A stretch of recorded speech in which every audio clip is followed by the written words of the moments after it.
அனைவருக்கும் வணக்கம். இயல் 1 கவிதை பேழை காலக்கணிதம் பாடல் இப்போது பார்ப்போம். காலக்கணிதம் பாடல் எழுதியவர் கண்ணதாசன். நுழையும் முன் மனிதம் தனி மனிதனுடைய சமுதாயத்தினுடைய வாழ்வியல் நெறியின் தெளிந்த சாரம். மனிதம் என்பதன் இலக்கணமானவன் நல்ல கவிஞன். கவிமனம் எதை சரியென்று கருதுகிறதோ அதை துணிந்து சொல்லும். செல்வத்திற்கோ பதவிக்கோ அடிபணியாது. பிறருக்கு பகிர்ந்து கொடுக்கும். மாற்றம் என்பது மனிதத்தின் இயல்பு. எதையும் மறைக்காமல் துணிந்து சொல்வதும் மனிதத்தின் இயல்பு. மனிதமும் கவித்துவமும் ஒன்றிணைந்து நிலையே இக்கவிதை சாரம். கவிஞன் யானோர் காலக்கணிதம். கருப்படு பொருளை உருப்பட வைப்பேன். கவிஞன் யானோர் காலக்கணிதம். அதாவது கவிஞருடைய எண்ணங்கள் பார்த்தீங்கன்னா 3 காலங்களில் இருக்கும். நடந்தவை, நடப்பவை, நடந்து கொண்டிருப்பவை. எதை பற்றி வேணாலும் பாடுவோம் அப்படின்ற கருத்தை உணர்த்துது. கருப்படு பொருளை உருப்பட வைப்பேன். அதாவது கரு இருக்கிற ஒரு கருத்தான பொருளை உருப்பட பாடுவேன் அப்படின்ற அர்த்தம். புவியில் நானோர் புகழடை தெய்வம். பொன்னினும் விலை மிகு பொருளின் செல்வம். என்னுடைய கவிதை பொன் பொன் நகையை விட விலைமதி பெற்றது அப்படின்னு சொல்றாரு. இவை சரியென்றால் இயம்புவதின் தொழில்.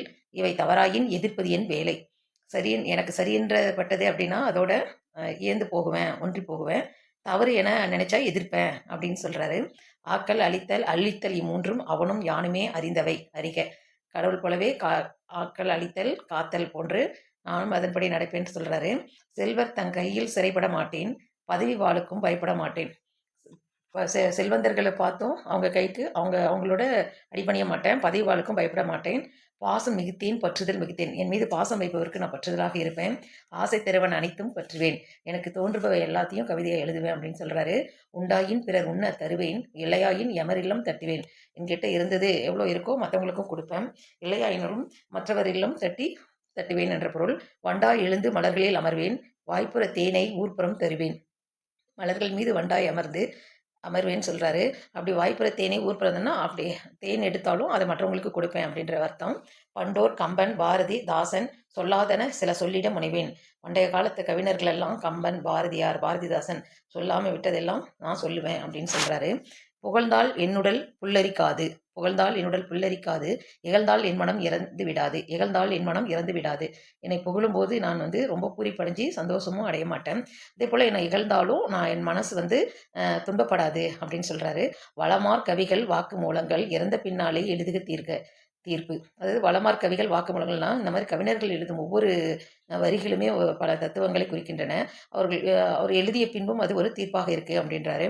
கல்லாய் மரமாய் காடு மேடாக மாறா திருக்க யான் வன விலங்கு அல்லன் அப்படின்னு சொல்றாரு. கல்லா மாட மரமாய் எல்லாம் இருக்கிறதுக்கு நான் ஒன்றும் வனவிலங்கு அல்லன்றாரு. மாற்றம் எனது மானிட தத்துவம். மாறும் உலகின் மகத்துவம் அறிவேன்.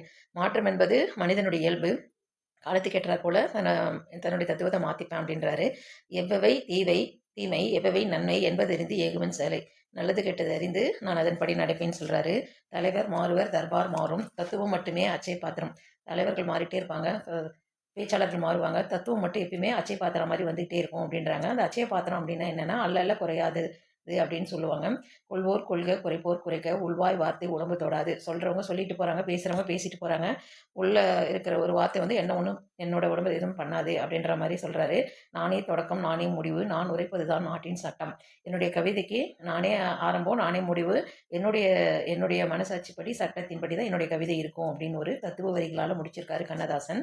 இவருடைய தத்துவ வரிகள் எல்லாம் பார்த்தோம் அப்படின்னா ரொம்ப முக்கியமான வரிகளாக இருக்கும். இதில் ரொம்ப முக்கியமாக கருதப்படுற லைன் என்ன அப்படின்னா, புகழ்ந்தால் என்னுடல் புல்லரிக்காது, இகழ்ந்தால் என் மனம் இறந்து விடாது அப்படின்ற 2 லைனை ரொம்ப பாடத்துக்குரிய முக்கியமான லைனாக சொல்லப்படுகிறது.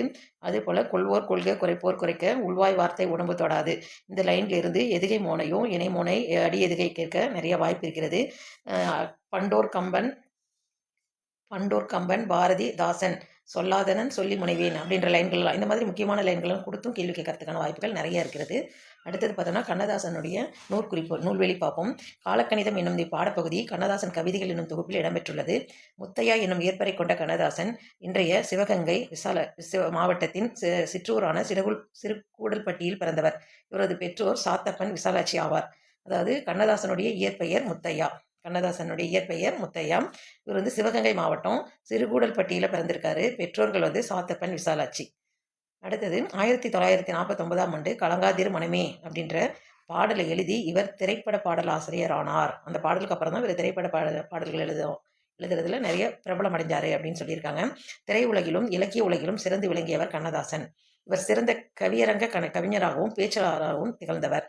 தனது திரைப்பட பாடல்கள் வழியாக எளிய முறையில் மெய்யியலை, அதாவது பிலாசபி அப்படின்னு கொடுத்துருக்காங்க, மெய்யியலை மக்களிடையே கொண்டு சேர்த்தவர். தத்துவ பாடல்களால் மக்களை கவர்ந்தவர், மக்கள் கிட்ட கொண்டு போய் சேர்த்தவர் என்பது பொருள். சேரமான் காதலி எனும் புதினத்திற்காக சாகித்ய அகாதமி விருது பெற்றவர். இவர் தமிழ்நாடு அரசின் அரசவை கவிஞராகவும் ஆக்கப்பட்டு சிறப்பு பெற்றுள்ளார். அதாவது சேரமான் காதலி என்ற புதினத்திற்கு சாகித்ய அகாதமி விருது பெற்றவர் கண்ணதாசன் அப்படின்ற கேள்வியும் ரொம்ப முக்கியமானதாக கருதப்படுகிறது. சரிங்களா? அடுத்தது பார்த்தோம்னா கற்பவை கற்றபின் அப்படின்னு சொல்கிற போது 2 கவிதைகள் கொடுத்து ஒப்பிட சொல்கிறாங்க. சக்கரவர்த்தியும் கவியரசும். சக்கரவர்த்தி என்பவர் கம்பன், கவியரசு என்பவர் கண்ணதாசன். கம்பன் பாடல்கள் இருந்தால் கண்ணதாசன் பாடல்கள் வந்ததாக சொல்லப்படுகிறது. நதியின் பிழையென்று நெருங்குடலின்மை அற்றே, பதியின் பிழையென்று பயந்து நமை பிறந்தால், மதியின் பிழையென்று மகன் பிழையென்று மைந்த, விதியின் பிழை நீ இதற்கென்ன வெகுண்டதென்றான் அப்படின்றது கம்பன் பாடல்.